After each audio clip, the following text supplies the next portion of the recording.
but really a forgotten area. A city that is rarely mentioned, and honestly, that most people have probably never heard of. But before we get into the video, make sure to leave a like and subscribe if you're new. Also, you can follow the Swamp Stories Instagram page where you can request an episode. So let's get into the video. Let me introduce you to the Inland Empire, also known as the IE. Located about an hour east of LA, you have a huge desert. Hot, dry, and that's about it. It begins in Chino Hills and extends all the way east to Palm Springs.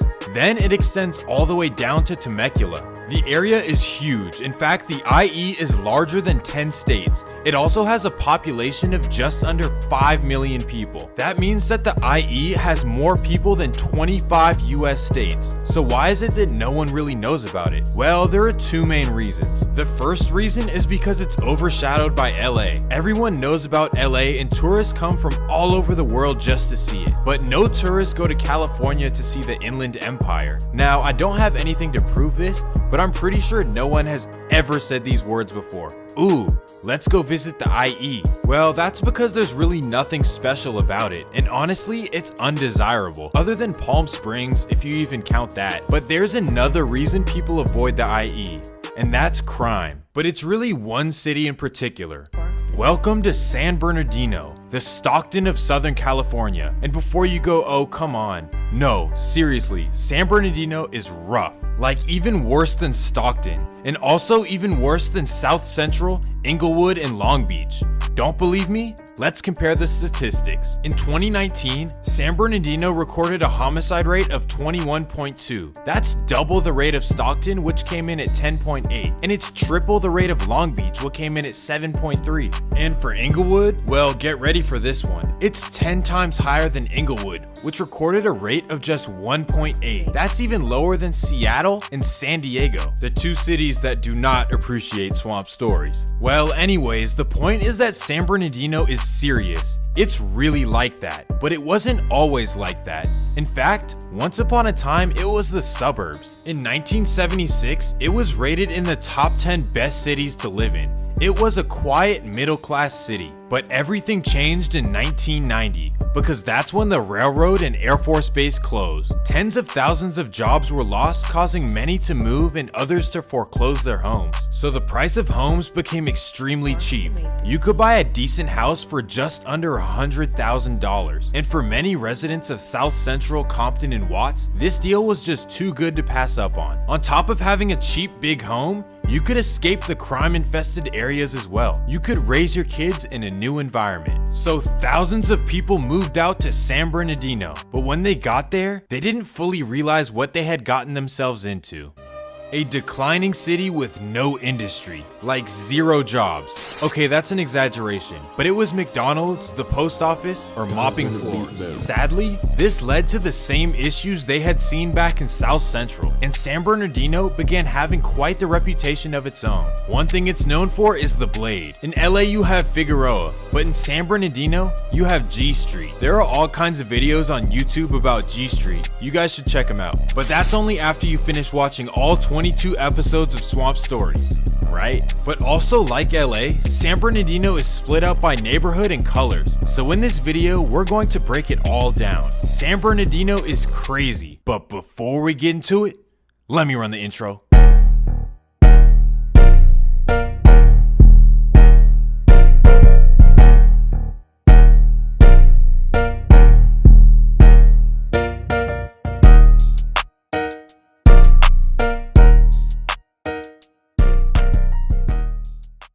For this video, we take you to the west side of San Bernardino. Let me introduce you to the California Garden Crips, also known as CGC. Located right off of California Street, this small neighborhood punches way above its weight. In fact, they are the top ops of San Bernardino. They are represented by a rapper named Doggy Style. He has blown up over the past few years with many of his songs touching millions of views. But wait, he dresses like he's stuck in 2005. But honestly, there's something pretty cool about it. It really shows that he's true to his roots. And on top of that, his music has that old school feeling to it as well. He most likely got that from his dad, because that's who founded CGC. So for him, he was born into this lifestyle. And CGC is family. Well, CGC are nothing to play with, but neither are their rivals. And they have have a lot of those. CGC are really the top ops of San Bernardino. Let me introduce you to the Delmann Heights Bloods. Located just 2 minutes up the street from California Garden, you'll find the Delmann Heights Park. And all of that area around it, you'll find the guys who wear red. But nobody has put on for Delmann Heights more than a rapper named King Most Wanted. He grew up in Delmann Heights but moved to Victorville at 12 years old. But even though he moved away, he could not stay away from his neighborhood. He's famous for a hit song called In My City. Someone told me it's the hot Cheeto girl anthem. Someone explain what that means in the comments. I don't know. Anyways, all jokes aside, this rivalry is serious, and it has left its mark on San Bernardino. I can't possibly cover every event that has happened, or else this would be an hour-long video. So let's get into the important events. February 1st, 2006. A group of teenagers from Delmann Heights are at the Love One barbershop in San Bernardino. One of them is a 17-year-old named Jamal Hampton. Well, he gets his hair cut and then calls his friend Eder Rodriguez to pick him up after. Well, Rodriguez parks his car and the Delmann teenagers walk outside the shop and hop in. That's when a red Honda Civic pulls up right next to them. They start talking crazy. Inside the Honda are a group of 15-year-olds from California Garden. Well, the Delmann Heights teens decide to drive off, but so does the red Honda. They drive to the home of Jamal Hampton, but they miss their turn. So they make a U-turn when they notice the red Honda driving quickly towards them. So they pull off quickly and then the red Honda catches up and bam! Well, Jamal Hampton's friends, who just happened to be from the area just like him, they decided to tell police everything they saw. But police would not be able to find the teens for the next 3 months. The 15-year-olds decide to hide out until one day a report is made of a suspicious parked car, whatever that means. The officer then finds 2 boys, Dennis Reed and Ricky Woods, both tried as adults and convicted to life. That would be in large part because of the testimony of the Delmann Heights teens. Thank you guys so much for making the right decision. I share this story to show you that this rivalry has no boundaries. It is all about territory and pride.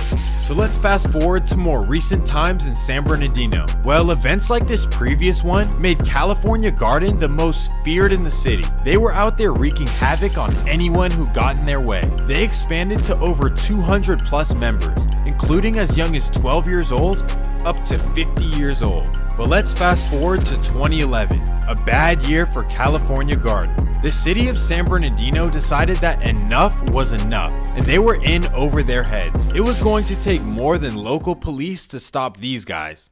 Operation Squeeze Play, somewhat successful. They made 12 arrests from ages 31 to 42. They got the OGs, but that did nothing to stop CGC. That's because it's the young guys who are the ones sliding with hockey sticks, and they trip on everyone and anyone in sight. I am not exaggerating either. Anyone can get it. Don't believe me? Check it out. California Gardens are also rivals with the West Side Projects, which are located just 2 minutes east of them. So essentially, CGC is boxed in from the north and east. The West Side Projects wear all black. It's their color. So in West San Bernardino, blue is California Gardens, red is Delmann Heights, and black is West Side Projects. March 5th, 2014, 12:15 p.m. 2 young men from West Side Projects are crossing the street. Keon Drake, also known as Kiki, and his best friend Enon Edwards, also known as Bubba.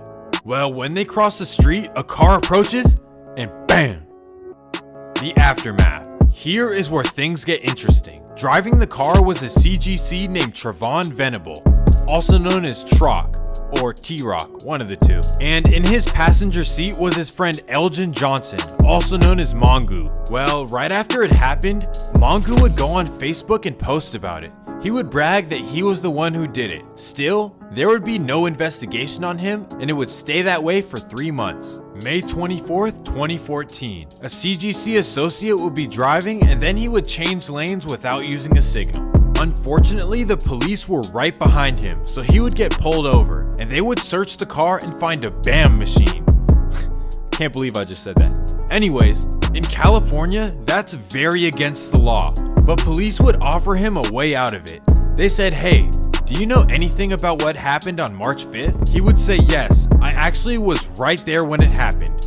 But he had one condition: drop my charges and conceal my identity. and I will tell you every last detail. Boom, done deal, let's do it. He would identify Trevon Venable as the driver and Mongu as the operator of the BAM machine.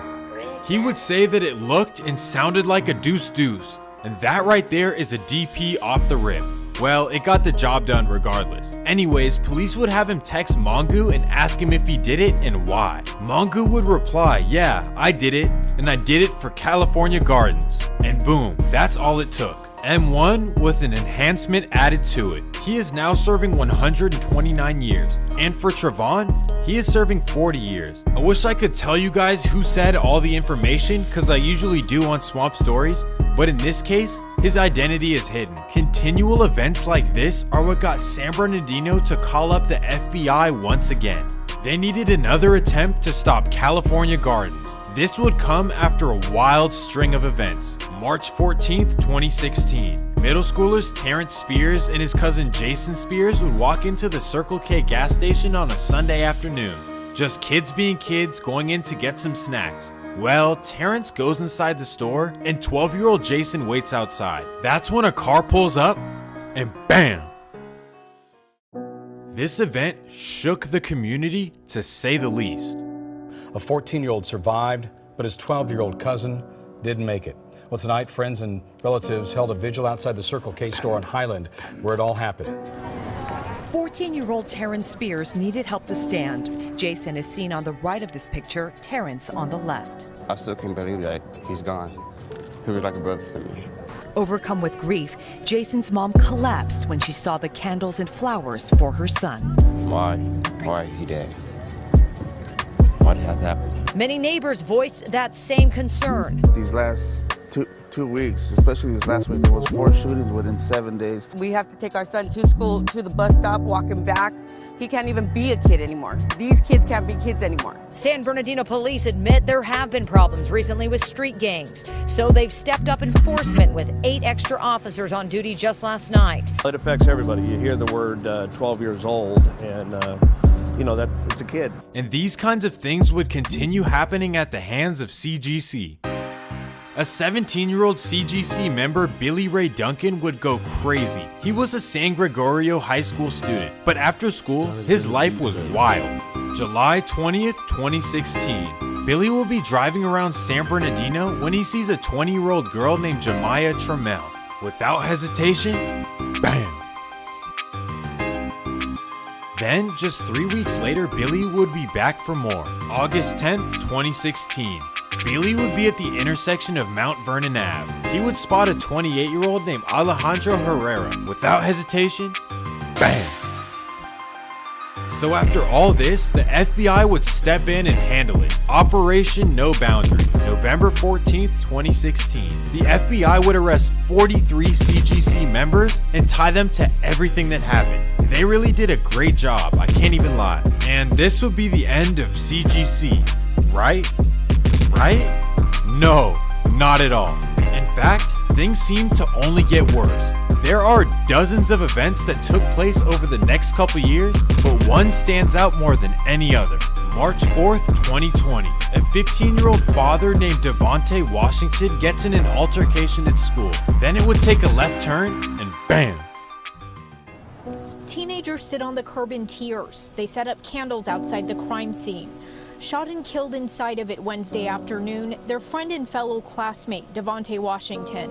The soon-to-turn 16-year-old was a young father to this precious little girl. You know, she'll never get to know her dad. It just seemed like a nightmare. Washington's grandparents, who've taken care of him since he was a baby, are hurt that the shooter, who also injured 2 other teens before running away from the neighborhood, is believed to be 15 or 16 himself. I can't see why nobody would have to shoot him. I mean, have a fight, live to see another day, you know, but these people, these kids, they're not joking. It's like, this is it, it's over. A 15-year-old from California Gardens would go down for it. August 28th, 2020. California Gardens rapper Doggy Style, well, some bad news would come his way.